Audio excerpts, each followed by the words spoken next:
My wife and I, we had a lot of fun, man, for a long time. But she had this girlfriend. That fucked it up. With the big titties, you know the type of girlfriend I'm talking about. That I tried to ignore for 6 months. When she'd come in the house, like, hello there, how you doing? I don't really notice your tits. Oh. I would like to be the mayor of Tit Town, if I could, okay? I'd like to drive a big truck full of tits down the Tit Turnpike right into the middle of Tit Town. Don't you wish the guy walking in front of us would squeeze our tits for like 1 second? Not an ass man. I'm a tit man. I like big ass boobs. Now and forever. Not like a black guy, Vita. Give me back the tits! Give me back the tits!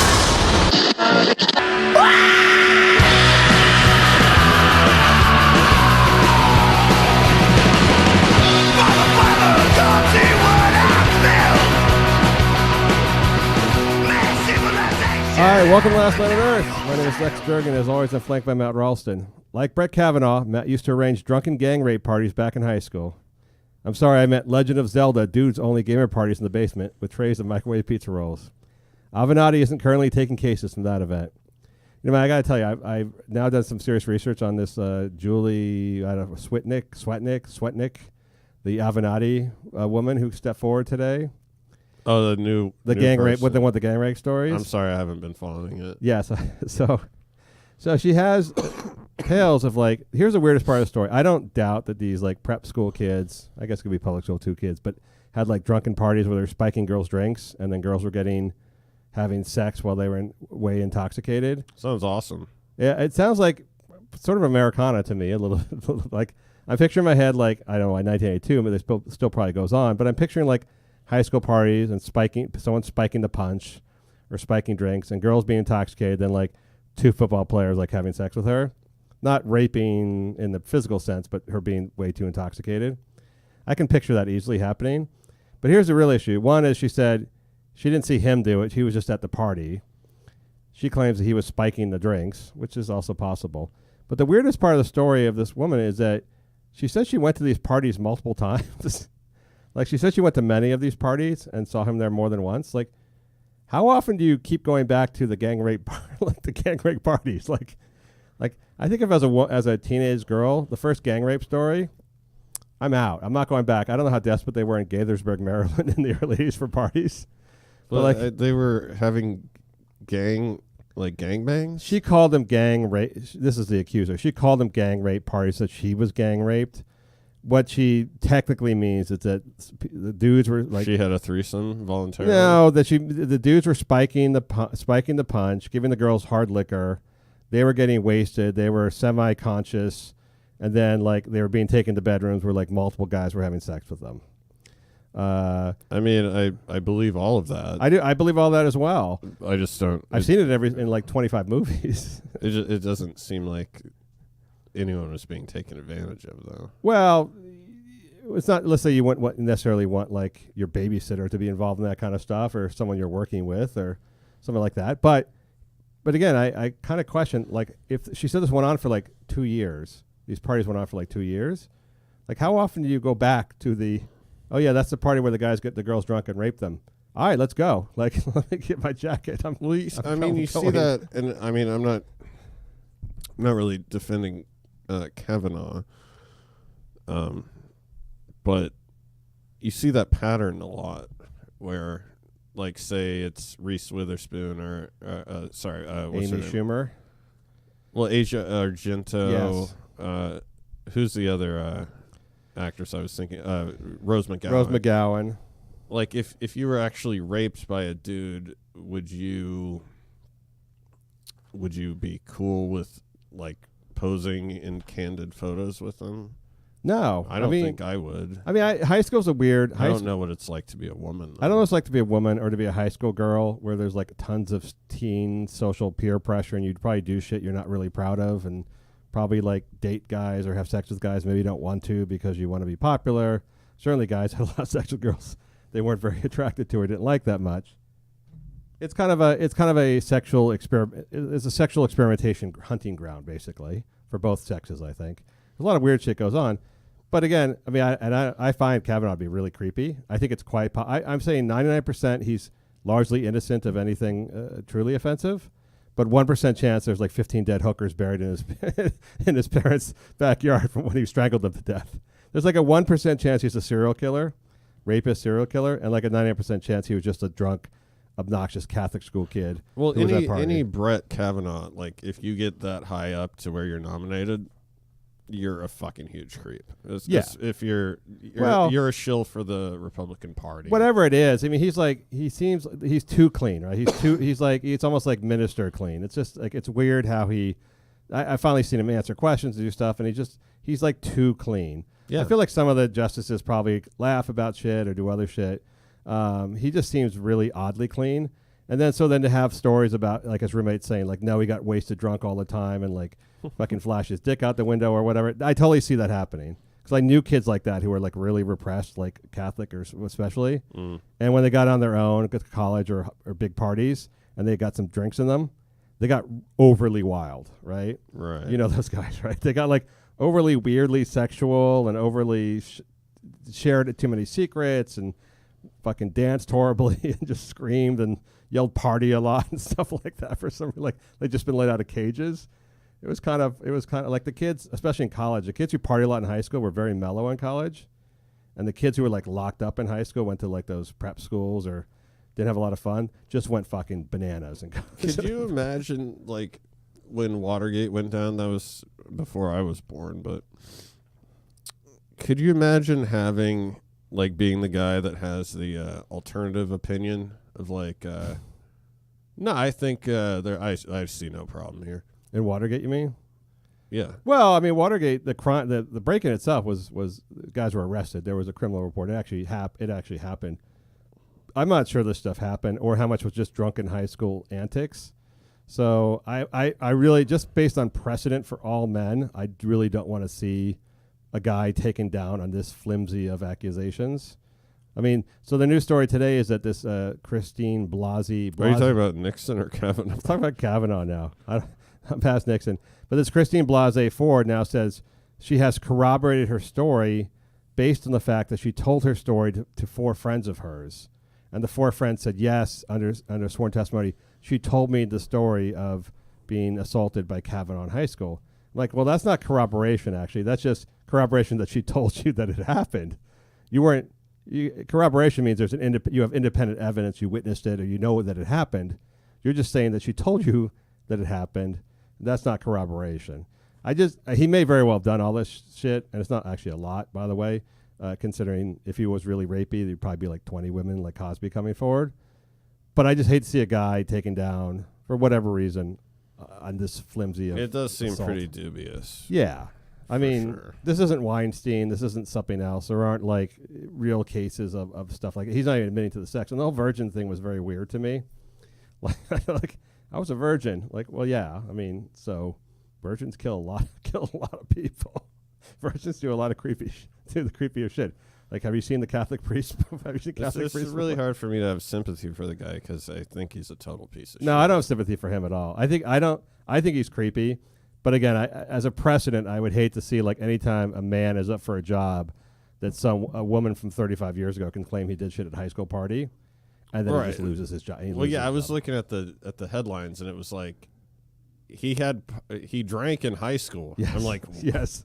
What? Yes. How is that relevant to any job? Yeah. And by the way, the people that are judging him, like, who are they? Like, would you like to dig into their past a little bit? Jesus. All right, this week's Last Man on Earth podcast is sponsored by Dame Judi Dench's firm support for Kevin Spacey, even in the face of countless sexual assault allegations. Old ladies in their fervent defense of unsubstantiated truths. Without you, there would be no Star Magazine or birther conspiracies. She came out this week and said that Kevin Spacey was a solid guy. She loves him as a friend, and she's not sure about all the stuff he might have been mixed. So she didn't. Kevin Spacey and Dame Judi Dench. By the way, if you call yourself Dame or Sir, you can go fuck yourself. Well, I don't think she gave herself the title. I think the Queen gave it to her. Well, she definitely calls herself that. Does she? I don't think she does. All right. Well, then the papers, the British papers call her that because it's like they're big into their titles and shit. All right, not her fault. Yes. She's just an old lady who's an actress in fucking James Bond movies, and I think she used to do nudes. The people that you can trust, that you know for a fact, Like they're not a serial killer. They're not a pederast. So you would Those defend are the people them. you grew up with. Yes. But how do you really know? Like, if you're like Brett Kavanaugh's lifelong friend and you're like backing him, and then you're going to find out there's more and more stories, and maybe there is a lot of evidence he raped women back and sexually assaulted women. At some point, you got to start hedging, right?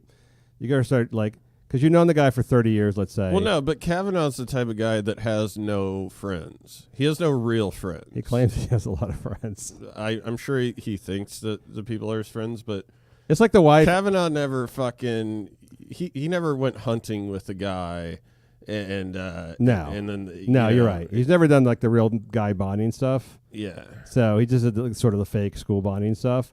But I always wondered, like, so the wives, like in the case of like the Penn State coach, whatever his name was, Sandusky, the wives always know when the husband's a creep.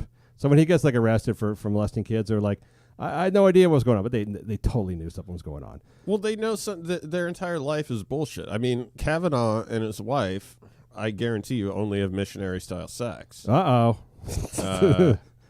Fourth accuser. Yeah, missionary style sex. Well, no, I mean, but like I think guys, can you like, imagine that guy fucking just no, his face? I don't want to think about that kind of shit. I have to think about Trump fucking Stormy Daniels and think about that. Jesus, that hashed up porn star and Donald Trump, the fucking mushroom thing and all that stuff. I mean, I almost don't believe it happened. I believe it happened. It probably took 2 minutes, and I'm assuming I assume he wore protection. Was he on pharmaceutical drugs? Maybe, but I assume that he is clever, at least clever and street smart enough to wear condoms with all these escorts he was with, because they always say he doesn't want to produce a child. Because they say, like, well, porn stars actually get tested all the time, so they're very safe. And it's like, well, I don't believe your average woman is getting pounded in the ass by BBCs on a regular basis. Like, no, and also it's all sort of relative, isn't it? That dude who gave, like, AIDS to, like, HIV to, like, 3 or 4 porn actresses, remember that? He had his finger, he showed his health certificate to the producer, but he had his finger over the AIDS test result. Right. And they're like, okay, looks good to us. It turned out it said positive. Can we discuss how fucking unattractive Stormy Daniels is?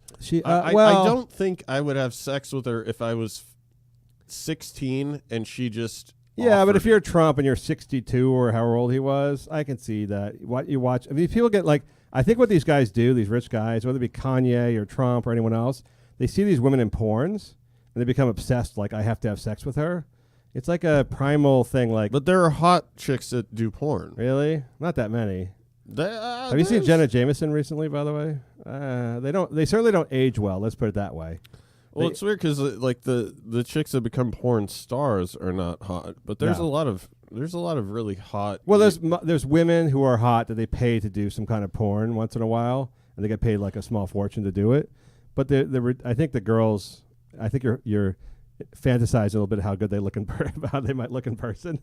So even actresses that are kind of attractive, when you meet them in person, they're kind of very plain. Right. But I think when you meet a porn star in person, you're going to find out they're all 5 feet tall with huge fake tits and very weathered faces, not to mention other body parts. Do not forget to become a patron of the show at patreon.com/LastManEarth. Thanks to all new patrons. You make the show all worthwhile. Get on the show now before it disappears. If you wish to contact the show, hit us on Twitter at Last Men Podcast or at Facebook, also Last Men Podcast. All right, on to the show.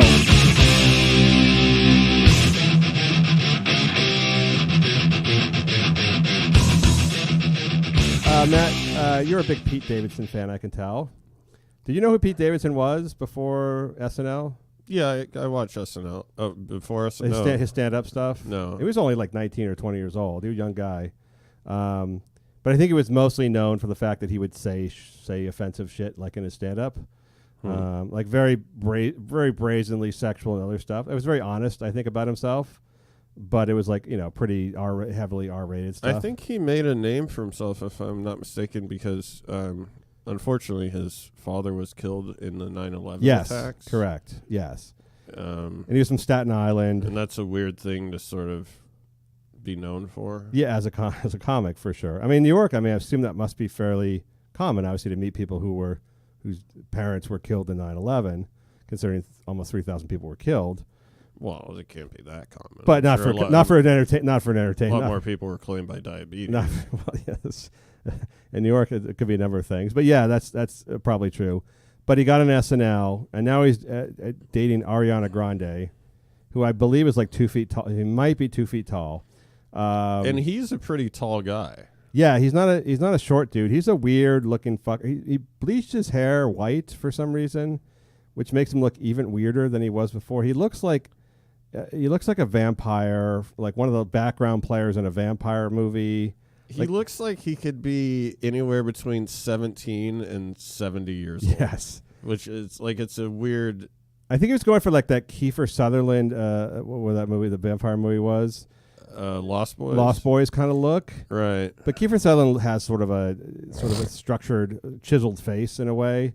So he has that sort of Euro model thing going where Pete Davidson just looks like the sad guy from high school. So now he just looks like Judd Nelson from like Breakfast Club, but with blonde hair. Yeah, you got to wonder if, because, no one really likes to think about this when they're in a relationship. But I'm sure Ariana Grande has had sex with like 200 men. Really? Wow. Why do you say that? I would assume it's very few. Well, let's just say it's 10. I'm just saying his number is definitely lower. Oh, in terms of what a catch he is? He has potentially had sex with 2 women. Oh, well, since he's been on SNL, he's probably done a little better. But yeah, but he's not like he's a very underconfident fellow, and they keep saying he has butthole eyes, which he's very offended by. But he's clearly made himself look like this weird. He's always in a hoodie, and he's got the white hair, and he's got the very silly, pale, sallow-looking face. He looks like a heroin addict. I don't know if he is or not. Yeah, he does look like a heroin addict. Yeah, he's like a heroin chic model who's not attractive. Like I was gonna say emo, but yes. that's just code for heroin. Yes, he looks like a heroin chic model who isn't attractive. So it's a very odd combination. And now he started tattooing Ariana Grande's name and different like things. She loves pigs or whatever, so he put a pig on his body. Has she reciprocated this tattooing? A little bit. Apparently, so he went on Howard Stern, which wasn't good for Trump when he went on Howard Stern to do his tell-all sex stories. That comes back to bite you. But people still. Well, he got elected. I don't think it was that big of a deal. Well, now they bring up his little clips to show how rapey he was. But apparently, like Howard Stern, I don't know, still like 20 years later, 30, he still gets fairly famous people to come on and talk about their intimate sexual details of their lives. And he seems too into it. Yes. To where I don't trust Howard Stern. I think people, it's not that they trust him, it's just that they know that his audience is completely receptive to it. But when you watch Stern do the interview, yes, he seems like he's getting off on it. Yes, he's creepy about it. So was there but I think there oral? I think what he gets no one says that. I think what he gets off on is the fact that like people who are fairly A-list celebrities are sharing like their fucking vagina and dick stories with him. And I think it's like that whole, not a power thing, but sort of like I have this power that nobody else has. Where like Donald Trump will come on my show and talk about banging hookers in the ass. Or Pete Davidson, who's all in the news now, will talk about Donald Trump. No, I don't think but he talked about sleeping with various women and how popular he was. And I'm sure he lied about half of it. But he talked about like he always said it was before he married Melania. So Pete Davidson went on and talked about Ariana Grande as if he was like, and I guess this isn't far from the truth, like the kid in high school who never got laid. Not exactly Brett Kavanaugh. He's like a fanboy, basically. Yeah, like a fanboy. And he even talked about how he started he said he used to masturbate to Ariana Grande's photos on Instagram, which I assume a lot of people do, by the way, which is why Instagram exists. Why? But isn't that kind of? And then he says, like when he has sex with her, he says sorry to her afterwards because he feels so lucky to be having sex with her. And it's so amazing that he feels like he's not worthy. So he's like, I hate using the word cuck. Yes, because it's been co-opted by the alt-right. But really? this would be a proper use of that word, right? Yeah. He apologizes to her after they have sex. Well, guess what? She's not enjoying it that much. No, she's not. Even that shit feeling carries over in my relationship where I go, she's too good for me. Yeah, I constantly tell feel her that way. every day. Yeah. Before we started dating, I literally like went through a list. I scrolled through a list of really hot guys on the internet, and I was like, "What about you? Sure?"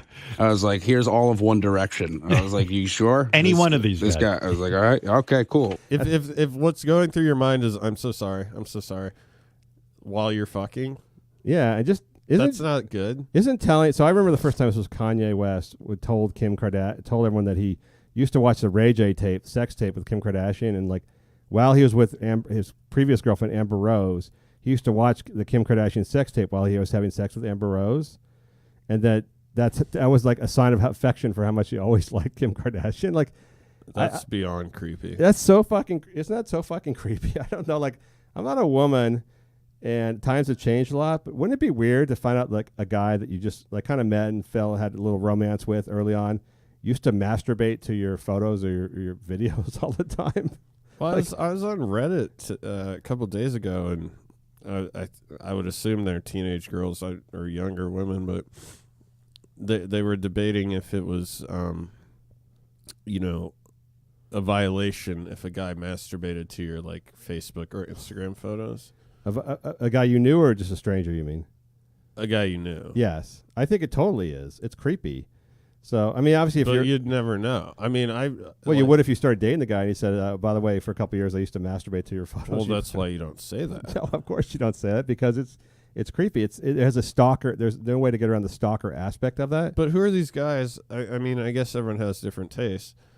If I wanted to masturbate, I would queue up a porno, like a hardcore porn. Well, no, but he was infatuated with this woman, which is the idea, or just like Kanye was infatuated with Kim Kardashian. Well, then you just think about the. But that's isn't that creepy for a woman to hear that? Like, I used to jack off. Yeah, it's super creepy. I used to jack off because you're at least supposed to pretend you like her for other reasons, right? Not that like, by the way, I've been thinking about fucking you for 2 years, and now let's date because I've desperately wanted to fuck you for 2 years. Well, there's just things you don't say. Yes, let's go get some Arby's because, like, I want to woo you now that you know that I've been thinking about your vagina for 2 years. I mean, it's gross. And just as a dude, like, how is that going to help? Like, why?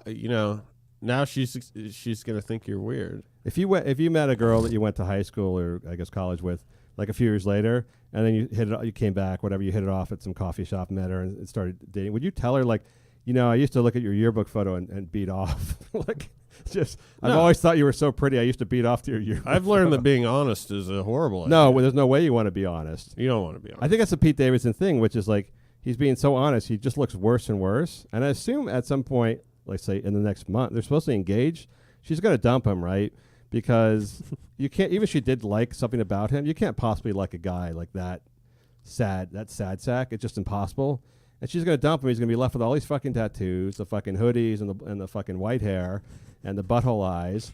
And I just assume he's going to be dead by 27. It's just, where does this go? This doesn't lead to good things. First of all, as a guy, you should never really be into a woman that much. It's just nothing good happens from that. Well, you should never kiss anyone's ass.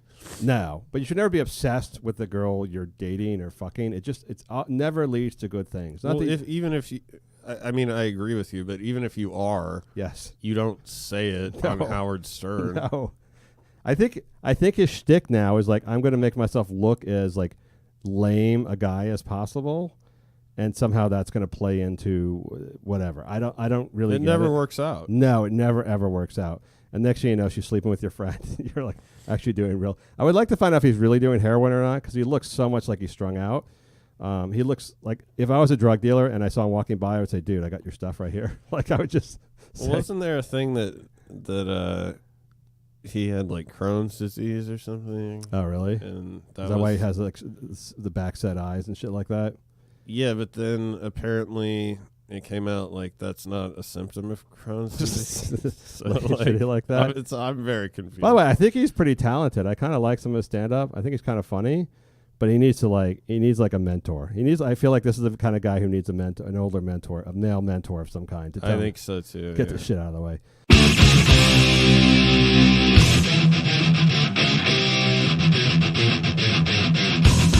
Speaking of comics who are a little bit older, Matt, Bill Cosby. I've got to say, I like to admit when I'm wrong. I thought he would never spend a day in prison, at least before he died. Right. I thought if he was found guilty ever, he would die before he was in prison. I don't understand why he didn't just go join Polanski. You mean run away? Yes, he could have done that. Yeah, he could have just got on a jet and fucking... He could have. What's he going to do? He's so old now. And I don't... Well, he's playing up the oldness. He is old. He is 81. He's been old since like the late 70s, by the way. Oh, 81's pretty old for a black guy in America. But he was always old. He's like an old... Well, he played the dad when he was what? It was 35 years ago. He was playing the dad with like a 25-year-old daughter. So he was playing 50s, like 30 years ago. And when he did stand up, he would be like in the chair, the old guy. Yes. Like, how come you can't?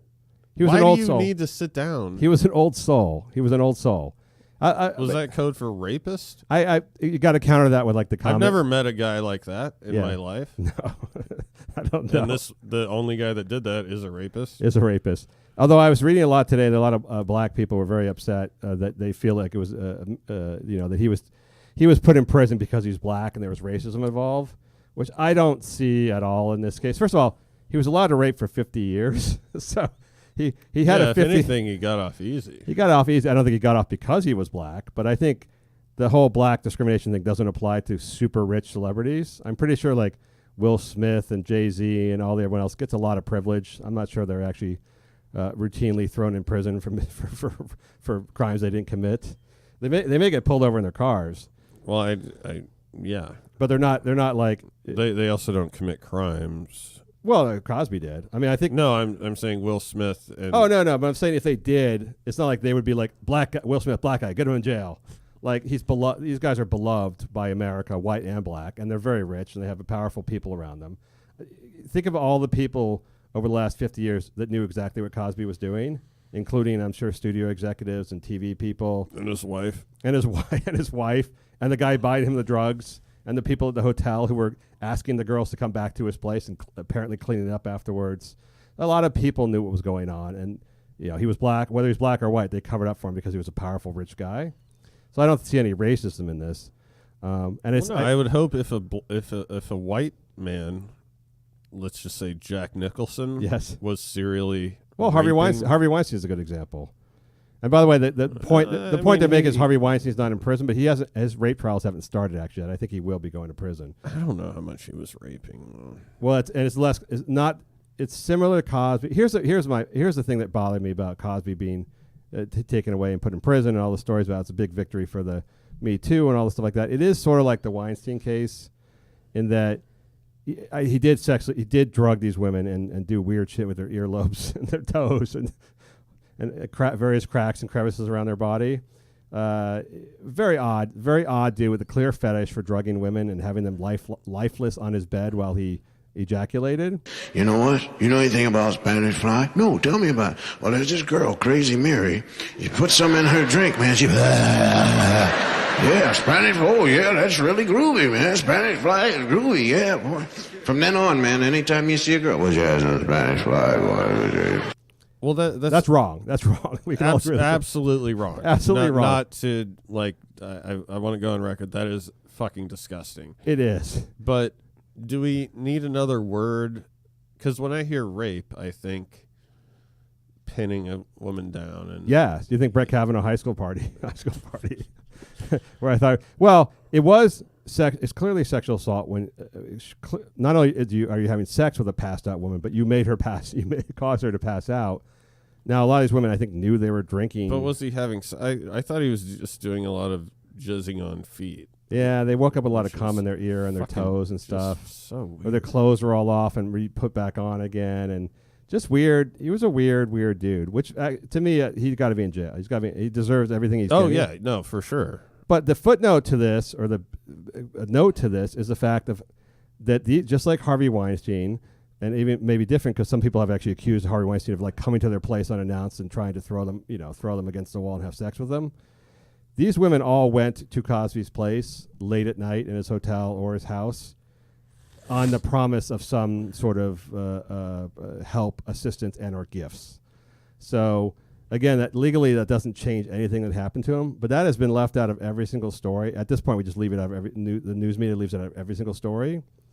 So Janice Dickinson or these other women who went, again, it doesn't lessen what he should be doing in terms of prison, but that these women went to his place looking for at 2 a.m. to his hotel room, knowing probably that sex was going to be some kind of sexual provocation or come on was happening, if not actual sex.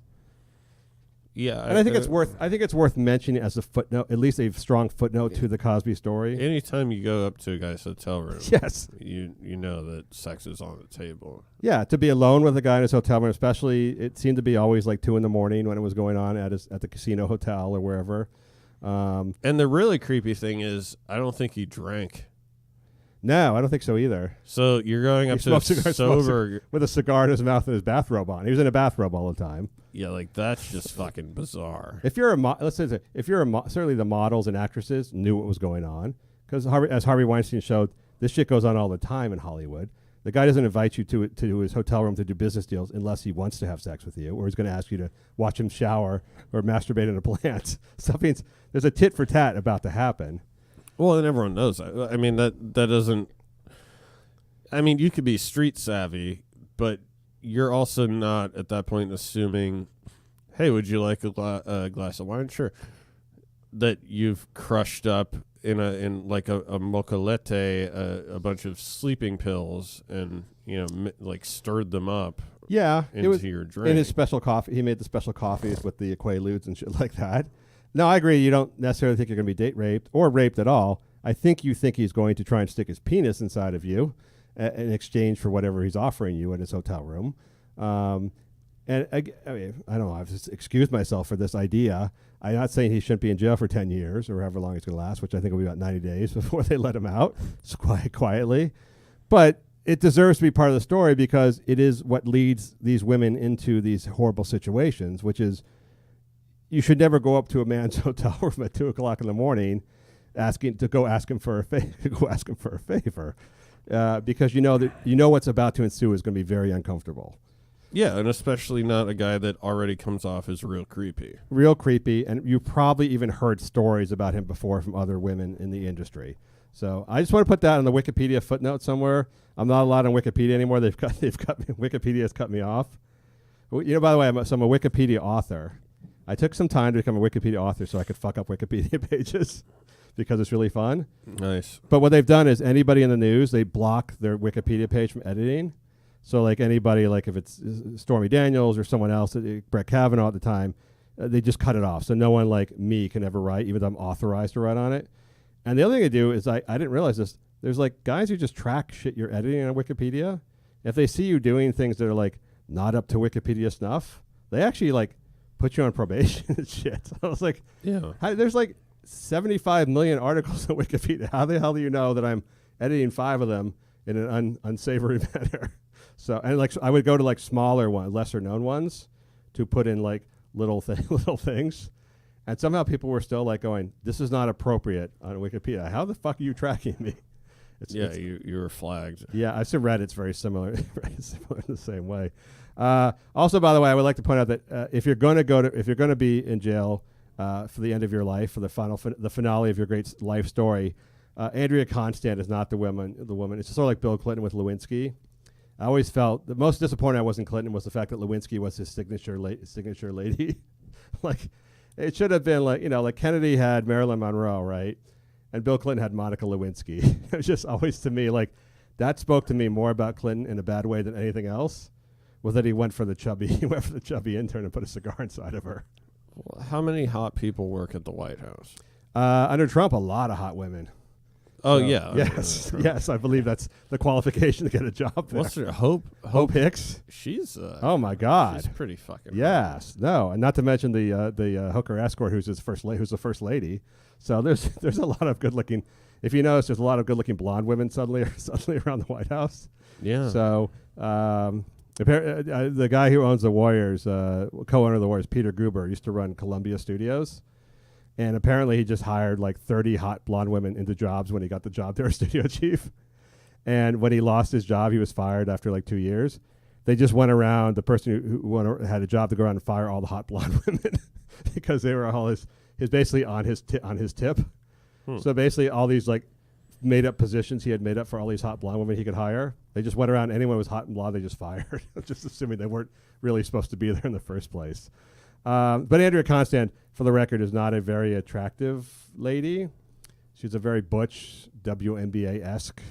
She looks a lot like Malcolm Gladwell. She looks like Malcolm Gladwell if he was tall and could almost dunk.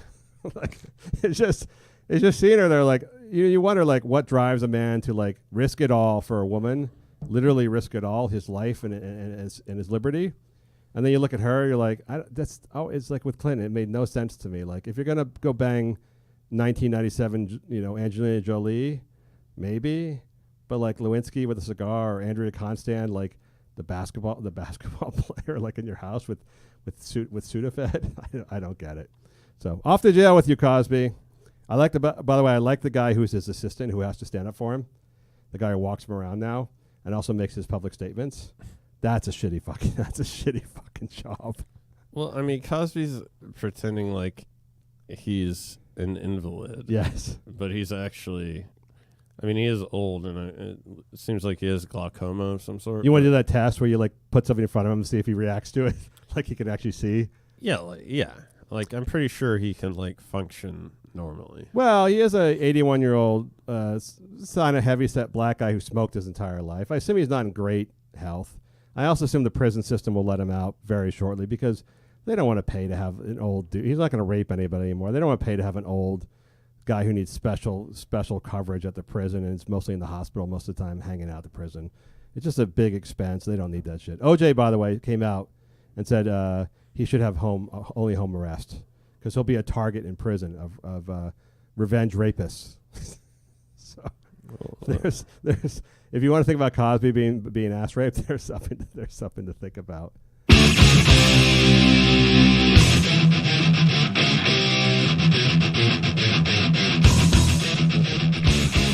Hi, Matt. I know you're a fan of NFL football from the sort of gayer end of the spectrum, meaning you love fantasy football. You probably like pick teams by jersey color, and you also like to claim that you make really good sports bets when mostly you lose, when you parlay and lose. So let me ask you: this week we had the first all-female announced football game. Did you listen to that? No, I watched the game. Yes, I watched part of it, but I didn't know that was an option. Yeah, there was a picture, I think, of a vagina on the lower end of the screen that if you clicked, it brought you to Andrea. You're familiar with Andrea Kramer and Hannah Storm? They're two female sports reporters that cover. I think it's tough being a female sports reporter because first they insist you do female sports, like when it was a big female sporting event, because you're female. But then they also try and slip you into the male sporting events as if you're not a female. It's really, and usually the assignment you get is to wear the big furry coat on the sidelines of the football games. They always have very like the faux fur coats on the sideline, and they report the injury, which you could have just got a release on from the team. Yeah, the sideline reporting is an unnecessary job, which I think was just invented to get a woman on TV. But I don't mind the female announcers. Just because so many of the male announcers are annoying. They're horrible. I don't have a problem with female announcers in football. There are guys who just inherently won't listen to women when it comes to sports. This is the first time I've ever heard a female announce a football game or any professional football game when it comes to football or men's basketball or baseball. And when I first heard her today, I was like, well, maybe that's just a guy that just sounds feminine. It was almost like my brain literally could not connect the dots that that's actually a woman that they used as a sports announcer. And I kind of get the whole idea of a woman announce. You feel like you're it's like having a woman working the men's locker room, right? There's just something inherently weird about it. Well, you've never played. You pretty much can't play. The women, you mean? Right. I meant a play-by-play announcer.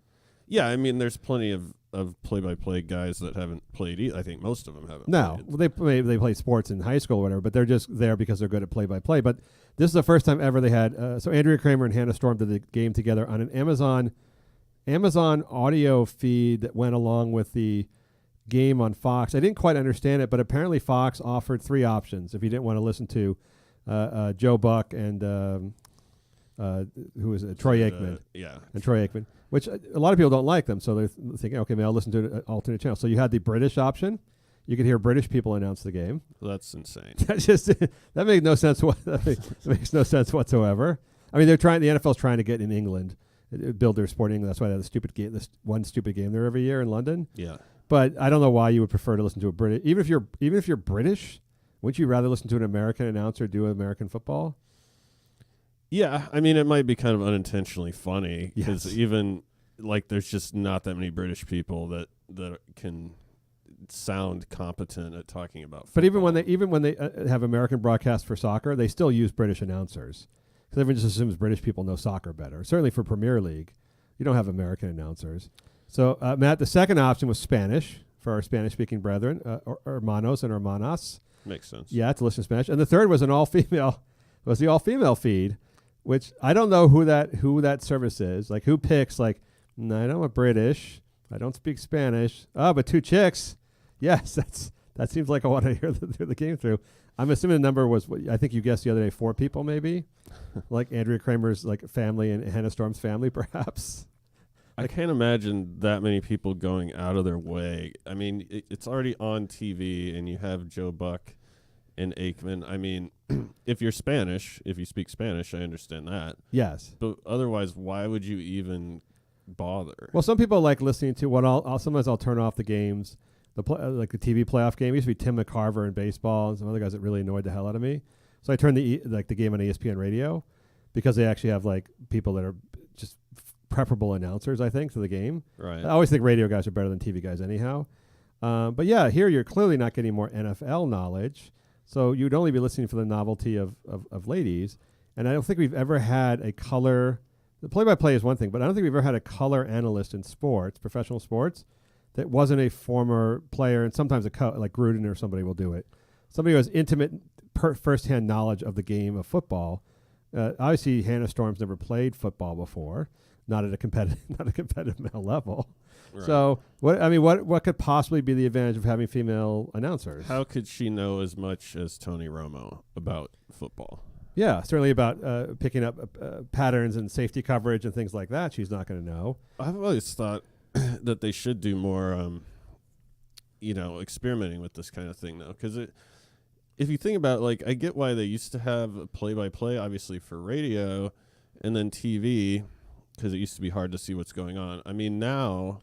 You don't need someone telling you there's a 4-yard run. No, you can. I'm watching it. Yes, so I can tell exactly what's happening. I mentioned you like Chris Spielman, other guys. Romo, I think is good. Guys who have an in-depth knowledge and actually share things during the game that a non-football player wouldn't know about of the game. And I'm assuming that the ladies just can't possibly do that. It's like I compare this to like hiring, say, a stripper for a bachelor party. Do you want to hire a woman who's done like 3,000 bachelor parties and knows exactly what she's doing, or someone who read a book, who read a lot of books and has studied theoretically the art of taking care of bachelors at a bachelor party? No, you want the short answer is, Matt. You want the skank who's very well rehearsed and knows how everything works. Yeah, I think it just does lend itself. I mean, obviously, football is like one of the most stupid masculine sports. Yes, I love all that. Just hyper engineered and specialized at this point. So, the whole point is just for guys to smash into each other. And yes. So it does seem like the kind of thing that lends itself to a male voice. I mean, the percentage of people actually watching the game has got to be 75% male. I would assume the hyper interested crowd is probably 95% male. Right. And the viewing audience is probably 75% male. Some women, girlfriends have to watch and shit like that. And there's that occasional girl I assume you see on your online dating sites that says she's a huge football fan. I always assume that they're either lying or you definitely don't want to date them. That seems like a tip off to a really bad girlfriend. Yeah, well, they think that being a huge fan is just going to see the game at a bar and knowing like 2 players and wearing the jersey. You got to wear the jersey. Wearing the jersey. Yes. I don't know. Always the guys like say the perfect girlfriend is someone who's like a huge sports fan and whatever else. I'm like, I don't think so. I don't think you want a girlfriend who's a huge sports fan. That's like that's guy's time, right? That's like the difference between a girlfriend and a friend. You don't want you to mix your girlfriend with your sports. I agree. I mean, if they're cool, they can chill and watch the game. They can bring you beers. But they'll usually talk at the wrong time because they don't really care. Yes. So they'll be, quiet the whole game, and then it's like, the fourth quarter, they'll start getting bored. Yes. Inevitably just start yammering. And worst of all, when someone who's watching with you has to go to the bathroom, they'll ask if you should pause it. They just don't inherently understand the rules. I mean, so here's the thing. So I think the reason this is an important story, I think, is because it brings up all these gender equality issues and women who've been kept out of certain types of jobs, especially in sports and other things that have been the domains of men. But at the same time, isn't this just sort of not creating equality by just force fitting this in and pretending it's the same thing, and then everyone like us just makes fun of it? Is there a way to work women into sports media coverage that makes sense? I think I was to say that like ESPN with they have a lot of female hosts on their show, on their football and basketball shows. Yeah. I think I'm slowly getting used to it. Like, I think it's just a long play. I think after like 10 years, I'll get used to the fact that like women are like the leading show, like talking to the NBA and talking to NFL, and actually like starting to like do things where they're pantomiming the plays and stuff like that with the guys. Yeah. But I'm still not ready. I'm not quite into it just yet. I noticed a lot of the NBA women are like the most respected women at what they do, which is just like Rachel Nichols. Yeah, they just know all the players and stuff. Yeah. I would assume they had to work a little bit harder to get those jobs. But are you saying that the women actually get better inside information? I just think they're probably more dedicated than your average guy that gets into that. You know, I think they just have a higher hill to climb. But you take them seriously when they're talking about in-depth like basketball stuff or football stuff?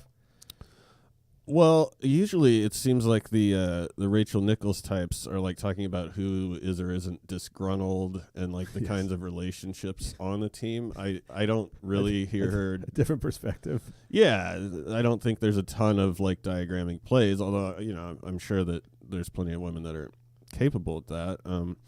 But it's weird too if you look at so you think football is a male sport, so I guess it would kind of make sense to have male commentators. It's not just a male sport; it's a male-only sport. There is no female equivalent to it. So there's no like women don't play football at all. Right, but if you're watching a female tennis match, I would say most of the time you're going to have at least all males or maybe one guy and one woman. Right? Announcing? Yeah. No, they have. You don't watch women's tennis, clearly, Matt. No, I don't. They have for the Serena. It's all women. It's all women usually. Oh, really? I mean, they might have a male play-by-play guy, but the round table is always It's always Chris Everett and other Martina. It's always former women athletes. Now that probably wasn't the way like 5 years ago, but nowadays it's all women.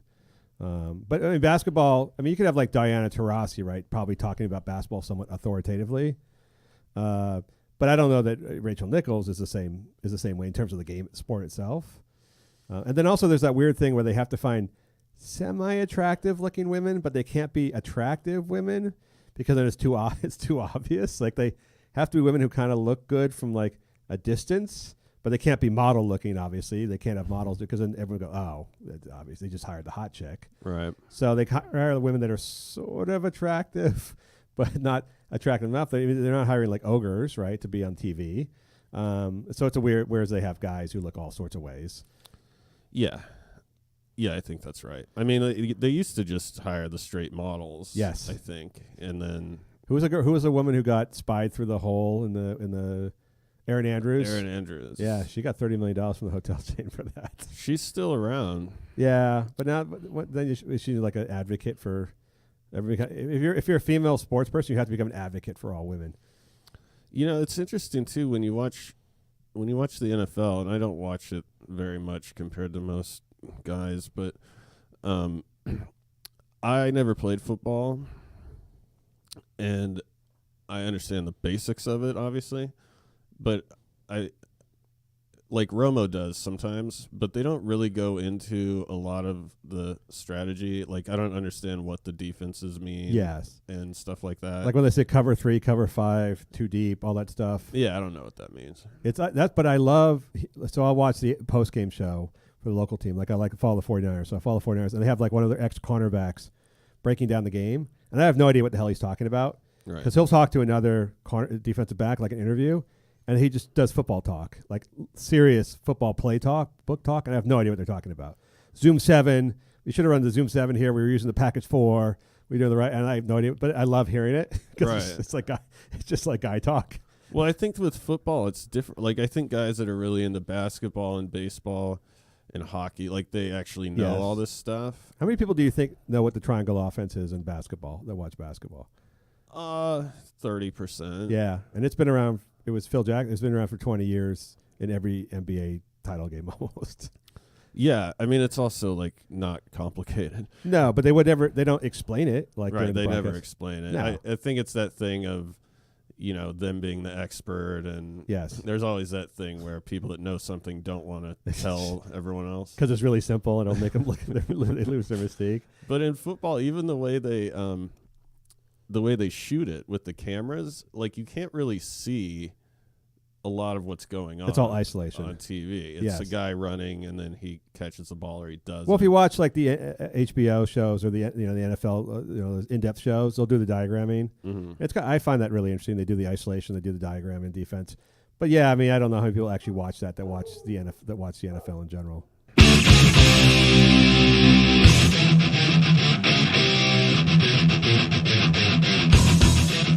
All right, Matt. We got an email from Ethan about Suge Knight. Do you remember Suge Knight from the early days, or you were like a latter day Suge Knight guy? Do you remember him from Death Row? Yeah, I was pretty aware of him at a young age. I mean, when Dr. Dre and Snoop Dogg, I was probably in the junior high school, so right around the age for like super violent music. When you thought that was really cool, were you go people to rap in your junior high school? Yeah, I thought it was okay.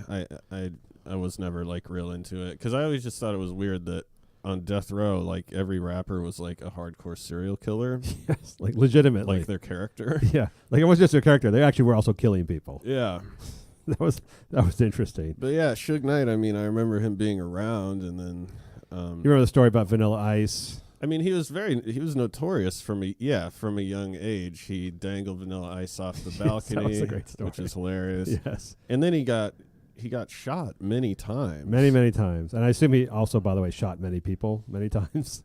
Yeah. So you only heard the stories where he got shot.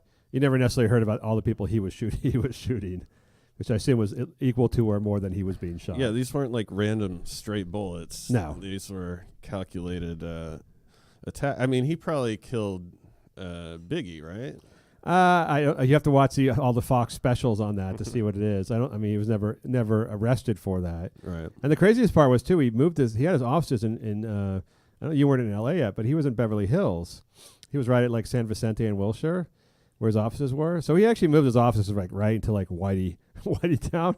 Right. But it said Death Row. It was like, and you just assumed they were like guys with like automatic weapons driving by most every night.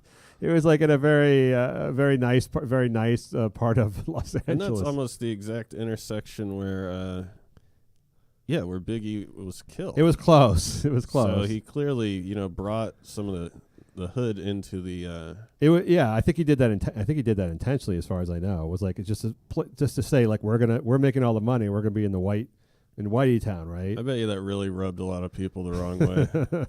I wonder if they looked at the real estate guy who did the deal. Like, dude, come on, that like we're gonna have our first black-owned business in Beverly Hills. It's actually right across the border from Beverly Hills, so it's technically Los Angeles. It's technically the 323, but I'm sure they're like, we're gonna have our first black-owned business in the neighborhood. Well, what is it? Oh, it's Suge Knight's Death Row Records. Sounds good. Hopefully, I probably killed people in the office for all I know. But so he, Ethan wants to know. So Suge Knight took a 28-year plea deal this week.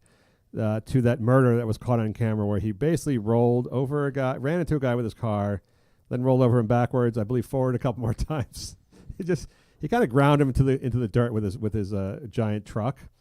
So it was such a brutal way to murder someone. Yeah, it was. I mean, not just maybe to hit somebody when you're angry, like a road rage, but to actually just roll over back and forth till they're dead. Yeah, very calculated manner. Like you might do to a squirrel if you're really feeling kind of mean. And another guy got hit and almost was badly. They don't talk about him, but the second guy got hit and was badly injured. And then clearly it came out that Suge Knight had a beef with this guy, and it was on the what's it called, the NWA movie that came out. Yeah, Straight Outta Compton. When the movie was around, he'd worked on the movie, and they were shooting something for it, and he went and killed this guy basically. And everyone said, okay, he's going to jail again. And when he was out on parole, by the way, he got shot, I think, a couple more times. But then they took away his parole, and he took a 28-year plea deal. And Ethan wants to know, like I think you and I are thinking, like, there's no way in hell Suge Knight's going to jail for 28 years, right? He's planning some kind of escape. Oh, yeah, he's definitely going to try and escape immediately. Yes. and might succeed because he's pretty connected, you know. I assume he's extremely connected in the law enforcement community on many different, on both good and bad, on many different levels. Yeah, I assume he's paid a lot of people through the years, and he has a lot of shit. I assume he has a lot of shit on a lot of important people. He reminds me kind of like a Ray Donovan type character who's just been around the underbelly of Hollywood for like 30 years now, and he probably has a lot of shit on a lot of people owe him a lot of favors, I would guess.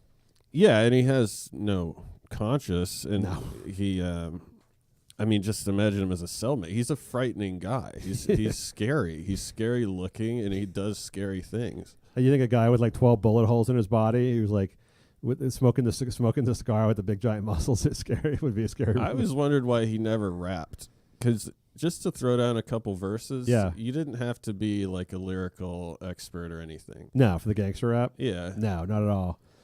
Maybe he never did that on any tracks. Interesting. They talked about him a lot in all the music, and everyone, all the guys hate him now. All his former clients hate him now. Now that he's behind bars, and I guess they feel safe. It's just one particular fake blood I don't like, which is Suge Knight, which y'all know he ain't no real one, no way. You know, that's the only one I got a problem with. The rest of them I'm cool with, you know what I'm saying? It's just, you know, some personal shit when I talk about him. I think they all talk shit about him now because he was just a heinous dude. Yeah, still, it's maybe not a great idea because he's going to get out at some point. I mean, so he's what, 50? He's in his early to mid 50s. But here's a crazy question. Like his lawyers put out a 28-year plea deal. He was facing a life in prison, but they put out a 28-year deal that the district attorney agreed upon. How much? Like, why would you take a 28-year plea deal? Like, you're 50 some odd years old, so you're basically looking at being there until you're 80. I guess you can get out with good behavior in 14 or 15 years still, but like, why would you put out a plea deal that's that long? I didn't quite understand that. I mean, other than the fact that he was clearly going to be found guilty. Yeah, I don't know either. I mean, maybe like you said, with good behavior, which is just such an implausible circumstance that Suge Knight turns his act around in prison, and he'll be teaching Bible class. He'll be teaching Bible class. So yeah, I don't. Can you? Because you can do less than that in for state crimes. Yeah, federal crimes you can't, but for state, and they're letting. By the way, the California's letting everybody out for minor crimes. This would not count for that. So maybe thinking like, you know, because of prison overcrowding, but they don't let the murderers out. Well, maybe he thinks he'll be in like a different prison, like a different wing that's easier to escape. Oh, as part of the plea deal, maybe. Oh, to escape from? I thought you meant for easier life. Oh, that too. But You think he has got the floor? You think like a movie has got the floor plans of all the various prisons, and he like can figure out which ones are the easiest. I think he knows to tunnel through a lot of stuff about this. I think he must have done this for some good reason. He also pleaded no contest, which yes, I don't understand why we have that. No, I don't understand it either. It just means you're guilty. It means you're guilty, but there's no guilt charge on your record, but you still go to jail for 28 years. I was thinking about that. Who was the guy, the little short Sinaloa drug cartel guy from Mexico? El Chapo? El Chapo, when he escaped from prison. And they built that like mile-long underground tunnel from somebody's house to the prison. Yeah. Underground. And then, of course, he paid off all the guards to look the other way as he like clumsily climbed down in the shower, the drain in the shower, to this mile-long thing with like a coal miner cart and everything. That's how I see Suge Knight going, by the way. They're going to build something out like from some guy's house underground, like a tunnel underground, and take him out. But he's really enormous. Yeah, him escaping just logistically poses a lot of problems. Yes. And I mean, imagine if he got out, you know, I mean, you got to look for the 400-pound, yeah, you can't hide. 6'5", the diabetic murderer, like this, with the cigar in his mouth and the shaved head. Yeah, I don't know. I have to go to a foreign country. Although, you know, Cosby didn't escape. You all thought Cosby was going to escape before his due date. I don't understand why he didn't, though. Because I don't think he wants to serve his time. Like, oh, you got me. I'm wrong. So Cosby? Why didn't he just fly? Well, do remember in the first trial, it was a mistrial. They didn't find him guilty. So maybe he thought he was going to get off again. I mean, it's possible he thought it was going to be a second mistrial and they just give up. So, I mean, the evidence was somewhat weak in the Cosby case. Right. Not that he's not a scumbag, but the evidence for the crime that they charged was fairly weak, so much so that the first jury didn't convict him. I mean, obviously, there was a lot of emotional evidence against him, but in terms of like jury instructions from the judge about how to find guilty for that crime, it was pretty weak. So maybe he thought he was going to get off, and they weren't going to cuff him and put him in prison right away. after. Yeah, I mean, I think he's also a total sociopath. So I think that attitude is like nothing can happen to me. Yes. You know, like there's no way I could be found guilty. 'Cause Yes. I'm so awesome. Also, maybe Camille convinced him not to go, so she could just be finally rid of him. Because she's probably thinking, he's like, look, we'll escape to Belize together and live out the rest of our days together on the run. She's like, no, like no. Yeah, like, I'll just have the house to myself. Yeah, I think I'll just have the Greenwich Mansion and to all myself. the money. Yeah, I think I'll have the Greenwich Mansion myself and just hang out with my lady friends while you're in jail for the next 10 years. That sounds like a much better plan, where I don't move and I get the house and all this shit, and I only have to send you a letter like once every 6 months.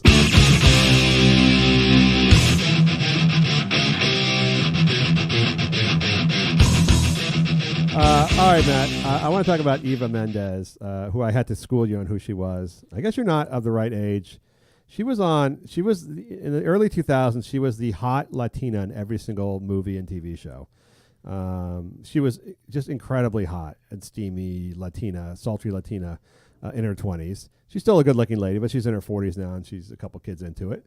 But she's the latest. She is the latest celebrity mom to go on this, like, take the high ground of, like, so how do you position yourself to be a noble person when you're when you're married to Ryan Gosling and you're supremely wealthy and you're really not working a real job? How do you frame yourself as a hero in this day and age? You talk about being a working mom. That's a new thing. Justin Timberlake's wife did that last year for all these blog posts. Remember how she had to eat her organic sausages in the shower because she was so busy? Yes. That was not well thought out on her part. Like, my Whole Foods vegan sausages have to be brought to me in the shower. I'm too, like, first of all, even if you did have kids, what hot actress is so busy that she can't have a proper breakfast? Like that's not a believable story. Even if you're just if you're just Halle Berry or you're a single lady, there's no believability that your job is so much pressure that you can't have a proper breakfast. It's hardly even believable if you're like a poor single mom. Yes. Because, I mean, yeah, you could carry sausages into the shower. Yes. But wouldn't that just pose a whole nother set of problems for you? Wouldn't it be easier to just sit down for a minute and eat them? Well, Jessica Biel also had her assistant take her photo while she was asleep in the car. And then she captioned it like, the tough life of a working mom. Like, I have to get my Z's. In between when I'm racing to a modeling shoot? Like a pickup shot, to your trailer for a pickup shot, and how much? I mean, taking care of kids is hard work. I think she had one kid. I think Eva Mendes has two. But how much of that work are you really doing? Like, that gets the most angry about this is actual working moms, because like there's this inclination to say like, oh, and everyone does, like, bravo, Eva, you're really managing those kids with just a staff of 5 Guatemalan nannies, a British tutor, and God knows what else, for your job of occasionally shooting a part in a movie and going to charity events. Yeah, no one ever asks the obvious question, like, do you have a nanny? Yes. Or how many nannies do you have? Yeah, it seems pretty common, right? Who was the actress who was going to warn her Hispanic staff about the ICE being in the area?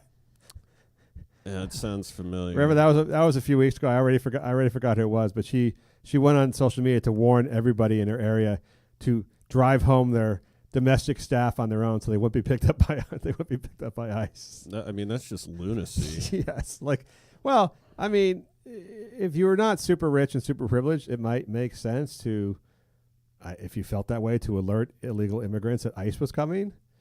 But to drive home your gardener and your nanny and your housekeeper and your cook, like in your Range Rover, so they won't be picked up by ICE. It's such a. I don't think people like Eva Mendes or Jessica Biel or some just understand how they come off. That there's no way. I mean, first of all, you're beautiful. Once you're rich and successful and you're pretty and you got all this shit, there's really almost nothing you can complain about where people are going to join in your sympathy.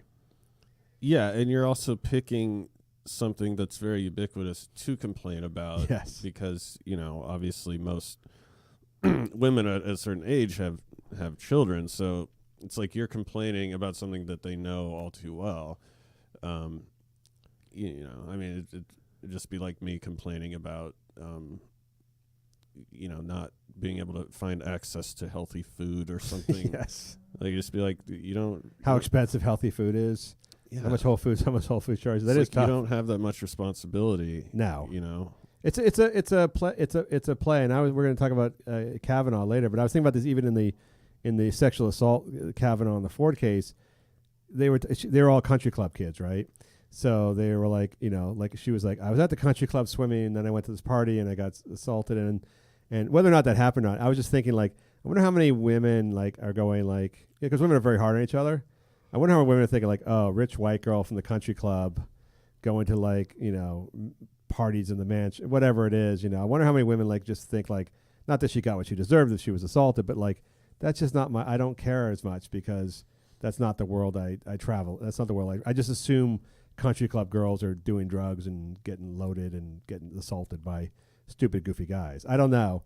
I haven't heard that, but there is. I'm throwing it out there. I'm starting that. Well, you got to admit, when you hear like anything like rich happens to rich white kids, essentially, you think about it less seriously. Like even if it's like if 4 kids like die from at some rich school die from cocaine overdose or something like that, your first thought is, oh, dumb rich fuckers. Yeah, anything aggressively white like that and privileged. It's. I mean, the Connecticut, partying. Yes. No one has a job. That guy's face is just. I want to hold off on the Kavanaugh hate for our pennies of a bunch segment. But even when the guy from the Florida Marlins, the pitcher died, was the last season, I think. He was drunk on his like $140,000 speedboat. And then when that guy dies, everyone's like, oh, that's horrible. But drunk rich guy on a boat. Like, really? Like, okay, he literally smashed into rocks. Like a drunk guy with like his buddies going way too fast on his fucking sweet boat crashes in the rocks. I can't feel that. You can't feel that bad. Yeah. Like versus a guy like in his junky Corolla going to his like shitty job, killed in a traffic accident. You kind of go, oh man, that sucks for him and his family. Well, that's why I always want to know when you read the obituaries in the paper, because being from a small town, I'll someone will send them to me, and it never says how the guy died, and I'm like, that's really the only thing I care about. Yeah, I imagine, by the way, being from a small town, that people pass around their obituaries. Like that's just a thing, right? Oh yeah, because everyone knows everybody. Yeah, I mean, you'll usually recognize someone in there every week or so. Like my mom and my grandma used to like read the obituaries in the big city paper, only because for some reason old people like to read the obituaries, and occasionally they would know somebody in there and they would circle it or something, but not like there'd be 10 obituaries. They would maybe know one person a month. Yeah. As an old person, that's really the last thing I'd want to be reading. Is the obituaries. No, the town I was from, they do a very salacious job of the crime report. Yes. The crime blotter. I love those in small town papers. And they really, it's egregiously distasteful. Yes. They go into a lot of detail. So, I'll always know someone in there. And I think it's the only thing supporting the whole crappy paper. And it's always minor crime, right? It's always some minor thing. Yeah, or a DUI. Yeah, or someone got arrested for shoplifting or some public disturbance. It's often public disturbance. Yeah. Drug. By the way, you're saying that old people shouldn't be reading the obituary. I think of old people reading the obituary as like high school kids reading college brochures. It's just sort of like looking around at what your future might hold. All right, that's it. I think that's it for us. We can't really talk about working moms since we're not ladies, and don't you know, Matt? Since we're not women, we're not allowed to talk about any of this or have any expertise in this in this area. I was informed many times last few days, as a person who's never been sexually assaulted, I cannot comment on sexual assault cases. I mean, I can comment on anything I feel like. That's the way I feel. Well, I would say that, let's say someone has been sexually assaulted, I'd probably give them a little more deference in their opinions on other sexual assault cases, since they're just like we talked about color commentators in football, having played football. But I would think someone who studied the sport for 30 years would also have something to say about it. Well, it's like saying you can't talk about like Black Lives Matter if you're not black. That people say that all the time. Yeah, well, it's ignorant. I don't like all this like the identity politics thing I think is a little overblown in terms of a charge, but it has become this. It's a college campus thing that's kind of spread wider, which is that you have to be from a group, and unless you're from that group, you cannot speak to that group, and especially if you're. I mean, I think that mostly means if you're white, you can't talk to anything else. And if people keep talking shit about old white men, by the way, which I'm fast becoming, I'm really just going to keep getting more and more pissed because, yeah, I mean, it is still the dominant number one demographic. Well, women are in the country. So really lumping, it's not like you're saying like all like Samoans I've met in the U.S. are kind of this way. You probably only met one or two Samoans. Right. But to say all white males are one way or another is really it's really offensive. There's 80 million of us. It's not like there's like a couple thousand of us living outside of Fresno, and you can kind of like talk about us like we're a solidarity group. It's a little ridiculous to lump in Alabama and Southern whites with the Portland, Oregon cafe barista owners. And it just doesn't make any sense. Fuck you. Yeah, and you need normal white people. Otherwise, you're just going to have the frightening ones. Yes. So, if you want to lump all white people together, it's probably not going to work out very well. Also, for the record, this idealistic or romantic notion that minorities somehow are not racist is one of the dumbest, least supported idea I've ever heard in my life. Because every time I've ever been, mostly in groups or environments where it's a minority presence, I hear more racist shit than I've ever heard in my entire openly racist and sexist and homophobic shit that I've ever heard in my entire life. They find other minorities that white people can't even tell the difference between. Yes. And then, drive a deep wedge. Well, I mean, in LA, for instance, like black and brown, like blacks and Latinos are at odds. People don't really know that because they always talk about the people of color. But like during the Rodney King riots, it was black versus brown.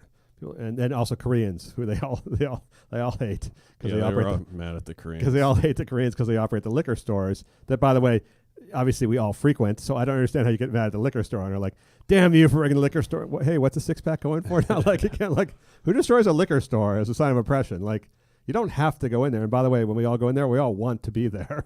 So I never quite understood that. Like, the Koreans are bringing the liquor into the community that we all love.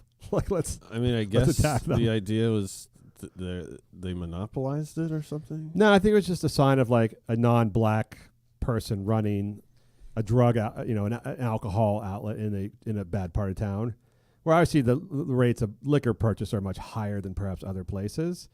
So yeah, it is like, it is sort of like the drug dealer making his face known, and of course, and not being from your community and seen as an outsider.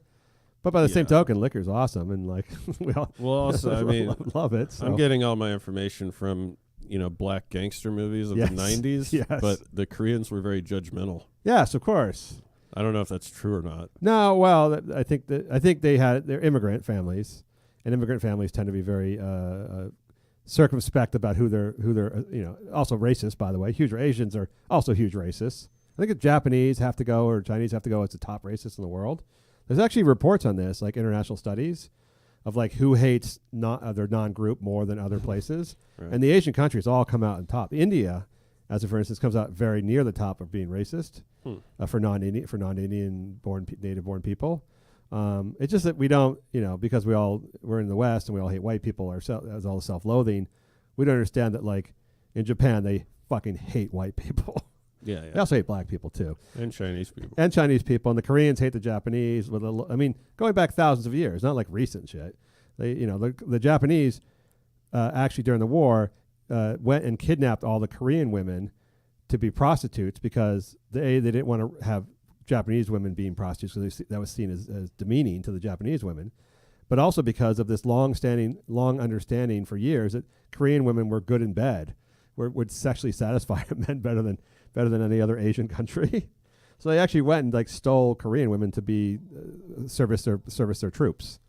I do think that's phasing out. I mean, just from the young Asian people I've met, I feel like that's a lot less of a thing now than. Well, it's a new world. I mean, now with social media and the internet, they're all more interconnected. I'm sure they're all playing. I'm going to just say Pokemon or some vaguely Asian game. I'm sure they're all playing with each other, so it's changed quite a bit.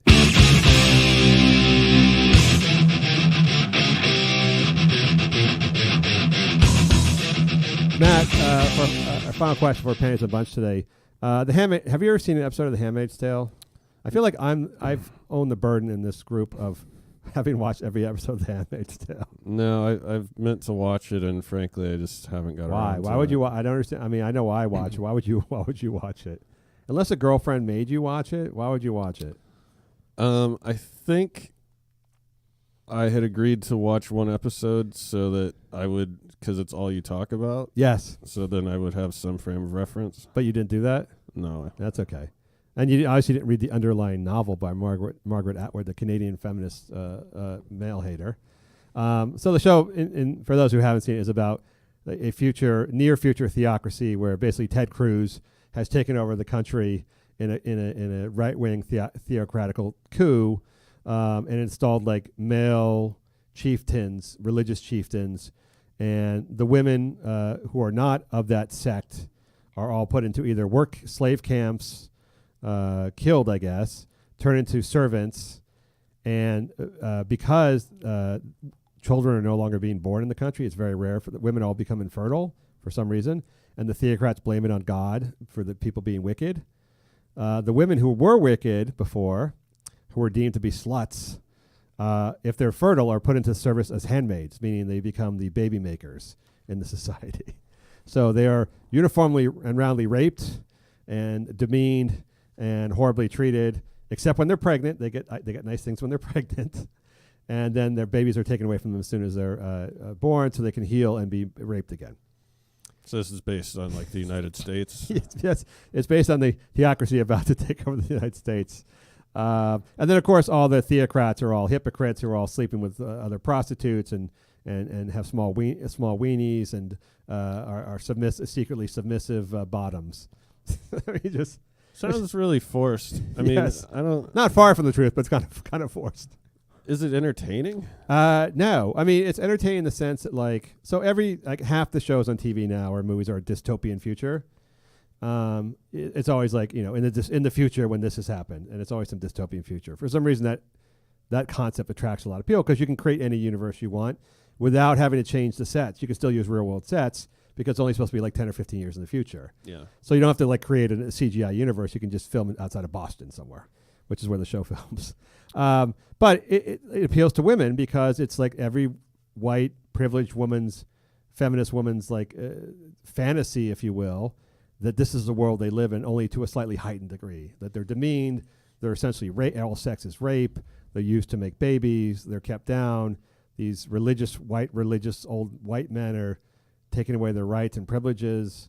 Well, it kind of makes sense. I mean, there's a germ of an idea in it. When you do like a science fiction movie or a TV show, it's usually like government overreach. Yeah, or, the black helicopters. And that seems to like I identify with that. Yes, but, you do. You're not in the future. You're not raped, by the way, but you will be killed in this. But what is this based on? So I know the Republican Party's anti-abortion. It's based on a novel. That's all. So Margaret Atwood, who was a Canadian feminist writer, wrote this book actually in the same summer that Brett Kavanaugh was raping women across Chevy Chase, Maryland. And she hated two things, men and the United States. And so she created this horrible, like patriarchal theocracy that oppressed women into birthing. And of course, it takes place in the United States. And what is the only friendly nation, the only escape they have? Canada. Canada is in their story is an enlightened, a progressive community where if the women are lucky, they can escape across the border through guards to get to Canada, where they are given blankets and shelter and dignity and jobs. It's just like it's a little self-serving. But good science fiction, like Mad Max or something, it's usually a simple thing. Yes. It's like there's no more gas. So Yes. like you What start would thinking like, wow, what would happen if there was no more gas? Yes. And it's usually based on a somewhat plausible. It's usually outlandish. Yes. But you could see, for entertainment's sake, how it would get to that point. Whereas this, it doesn't seem possible or like based on any kind of. Well, if you were the weird thing to me is like, say you were like a trans leaning or gay leaning or just a progressive woman, say in Alabama, and somehow you couldn't leave Alabama, it'd probably feel very repressive to you, right? You'd probably feel like you were in a shitty place where you had few rights, nobody was like you, You couldn't be yourself. All this. It could be very repressive, right? I don't know. I mean, not like to this level, but I mean in terms of like you meet some assholes, but you also probably know a lot of people that think the same thing as you. But I mean, it would be like people would harass you at abortion clinics, let's say, for instance. Yeah, you have to see the creepy billboards. Yeah, that's like one thing that lets you know, like, I'm not like surrounded by people who believe the same things as me. But so I would find if like a woman in that environment wrote a story, I'd be interested to read it. Like how, say a super progressive woman who was forced for some reason to live in this church community in Alabama saw the world. I might be interested in that. But the people who create the shows are all in Los Angeles and New York. And they have these women have more liberties than probably any woman in the history of the world ever could. 50 years ago, women couldn't imagine the amount of freedom, independence, choice, and everything else that the women in these worlds have. And they're still writing this as like the oppression porn. Like this could happen at any moment. Like where? In Brentwood? Like the theocracy is marching up from Santa Monica to enslave you and force you into making babies and being household servants. Yeah, and I mean again, like the cause of female empowerment is mostly advancing. There's always going to be that abortion thing, and so obviously that's huge. That's going to tie in. Yes, but I don't know. I mean they've been trying to defund Planned Parenthood and get rid of abortion clinics since I don't know since before you were born, 60s, 70s. Yeah. And every Republican president has said he's going to since then, and they never do. And even now that the Republicans have the House and the Senate and the presidency, they just funded again they just funded Planned Parenthood again. I mean, I do think there's some conspiracy to try and do something with Roe versus Wade. Sure, of course there is. But I don't know. It's like, how is this affecting your lives? No, not at all. So is it like you don't have any actual problems? So it's like the Jennifer Lawrence talking about the gender pay gap when she's getting $17 million and her co-star is getting $18 million. Like it's not a real thing. I mean, it is a real thing for the people at the bottom. It's always a real discrimination. Adversely affects people at the bottom of the socioeconomic ladder rather dramatically in cases. But it doesn't really affect people at the top of the ladder. It doesn't affect the people who create this TV shows and are running studios or run Showtime or Netflix. Those people aren't affected by that stuff. They feel it. They feel it deeply emotionally. But as a practical sense, is there any woman in Hollywood who's being can't get a job or is being discriminated against or is anything? I mean, some might still have to hear a dick joke a couple times a year and take offense at it. But now we're at the level where it's like stuff that guys wouldn't even think about before. That the people are offended by. The things they're offended by is the subtlety of it is so ridiculous. Yeah, I mean, why not just set it back in like ancient Egypt or something when this kind of thing was more or less happening some parts of the world. They used to do that, by the way. And then, if you remember the Beauty and the Beast, the one with the Harry Potter girl that came out last year, when they decided it takes place in 1730s France, and they decided to update it. Remember, she is an empowered village daughter now, and she invents the washing machine, and she tells her father what's what, and she wants to be educated. And stuff that never would have happened. And so I think the alternative to the fact that they couldn't really show how women were repressed back then is to just set it in the current day and just create this sort of oppression porn. I call it oppression porn because I just can't imagine feminists not flicking their beans and just looking at this going like, oh my God, this is happening to us right now. This is happening. Which is insane because even like hardcore fascists in America don't want to even do that. No. They don't want to enslave women and rape them all the time. No. I mean, obviously there's a club somewhere. Yes. I hope I keep looking for it. Best club, better than my LA Fitness, best club ever. No, there's not a semblance of threat. There's not a semblance of political power from people that are looking to enslave women. It's just not a thing.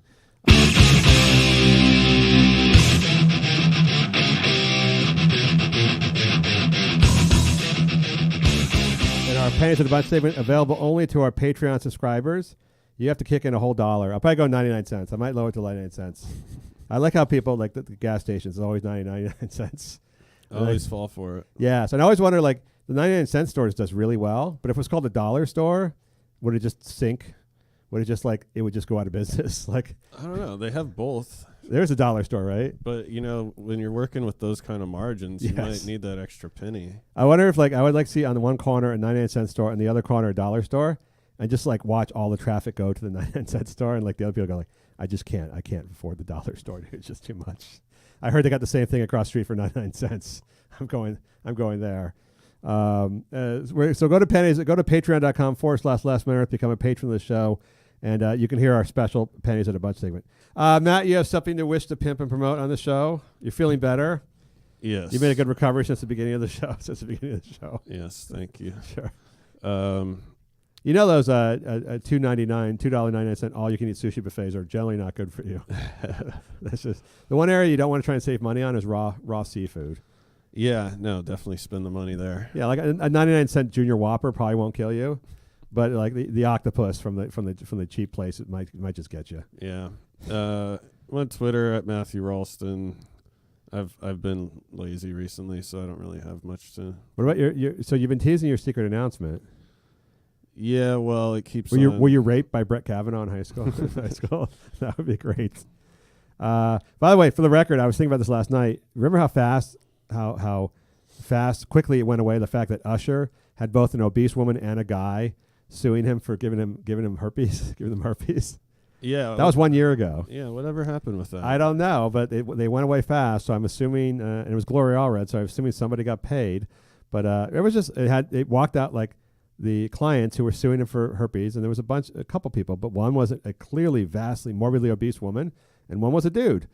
And I thought that was the best story ever. And then it went away really fast. It went away really fast. Tiny little guys, they get away with a lot. Yeah, well, not when they're not using condoms and they got herpes and they're rich. So I'm assuming those the heavyset chick and the dude. And by the way, no one even mentioned the dude. Like they just pretended like, oh, it's kind of normal that it's like women and a guy. Like nobody even brought that up. Like, how would you give another guy herpes? I wonder. I must have been like what? Like injected him and spit on him? No, that wasn't that. All right, this is Lex. Last Man Earth. I like to stick my penis in sleeping girls' vaginas and come inside their buttholes. If they're lesbians, I don't give a shit. It's nothing that some moods can fix. I'm in deep shit cause of my dick. When you're sleeping, you better watch out for my cock. There you go. The new